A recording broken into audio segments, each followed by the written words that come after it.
repot. Memang saya termasuk Gus yang asli itu jelas kalau itu. Yang kedua, buatan berat yang kedua, yang ringan. Hari-hari ini lagi viral berita seorang Gus.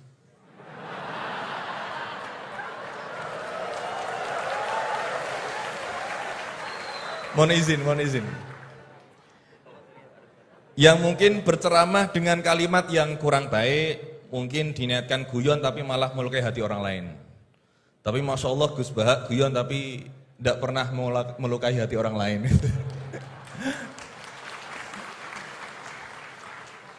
Nah pertanyaan saya Gus, ngapunten, karena ini pasti ke Gus Bahak, tidak mungkin ke Gus Quraisy Shihab, tidak mungkin. Karena pasti Gus Bahak.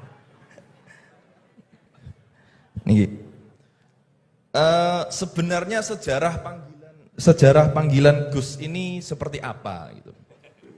Apakah hanya dimaknai Gus ini adalah anaknya Kiai terus dipanggil Gus, atau bahkan mantunya Kiai saja, kalau jenengan katanya Gus naturalisasi gitu. Atau Gus swasta atau apa itu. Atau bahkan bukan siapa-siapa kemudian bisa dipanggil Gus. Sehingga misalkan kita sekarang bisa ini berlomba-lomba menjadi Gus bareng-bareng. Jadi pokoknya lomba-lomba. Nah, dan apakah ini hanya di Jawa saja? Karena di Madura juga kami sering mendengar ada panggilan Lora. Lah ini sejarahnya sebenarnya apa gitu loh. Apakah juga kalau sudah menjadi kiai tidak bisa menjadi Gus lagi? Atau kalau sudah menjadi Gus tidak bisa naik menjadi kiai? Gitu ya. Itu pertanyaan yang kedua saya. Dan nyuwun sewu, di zaman Rasulullah itu apakah putranya Rasulullah juga dipanggil Gus? Kan juga tidak kan?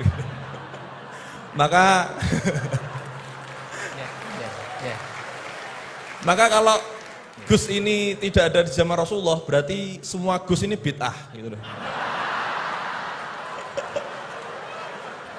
Karena Gus tidak ada di zaman Rasulullah. Ngerti nggih? Ya, jadi intinya sejarahnya dan standarisasi Gus itu apa yang orisinil gitu. Yang kalau misalkan di Indonesia ini yang Gus orisinil hanya jenengan, berarti semuanya palsuan gitu. Lah ini tentu bisa dijelaskan Gus. Ngapunten, matur suwun sangat.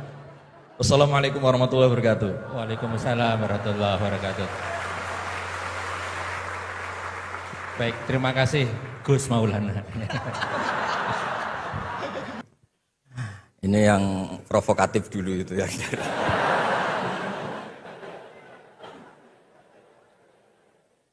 Semoga diampuni oleh Allah Ta'ala. Begini, satu itu saya tidak medsosan, tapi ya dengar-dengar laporan macam-macam lah tentang sekian pihak itu. Begini, saya cerita ini biar sampean tahu bahwa Pak Rektor ngundang saya ini tidak salah kan. Memang benar-benar pemateri yang baik. Ya kalau kata Nabi Yusuf kan ini hafizun alim, orang harus zikru manaki binafsi, orang boleh cerita kelebihannya asal itu faktual. Begini, suatu saat, ini cerita di kitab Ihya, suatu saat Nabi Musa itu sholat istisqa, itu doa apa saja itu sudah dipakai, nggak mandi, Nabi Musa nggak mandi, tetap nggak mandi. Kata Allah, inna fihim namaman, di komunitas Anda yang ikut sholat itu ada yang tukang adu-adu, namam, provokator. Maka kamu doa kayak apa tetap tidak akan saya ijabahi.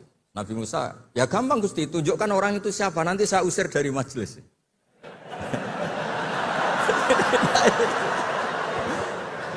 Jawabnya Allah itu lucu. Saya ini orang yang mengharamkan namam, mengharamkan namimah. Kalau saya menunjuk orang itu berarti saya juga namam. Intinya itu Allah terus mengabaikan sekian peristiwa namam. Jadi kalau pertanyaan provokatif terus kayak gitu tuh mesti diabaikan oleh Allah Ta'ala. Karena nanti repot itu. Repot.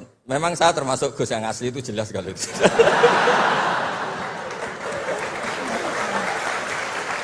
Itu, nah ini Pak Fatullah tahu betul keluarga saya karena beliau orang Jepara ngajinya di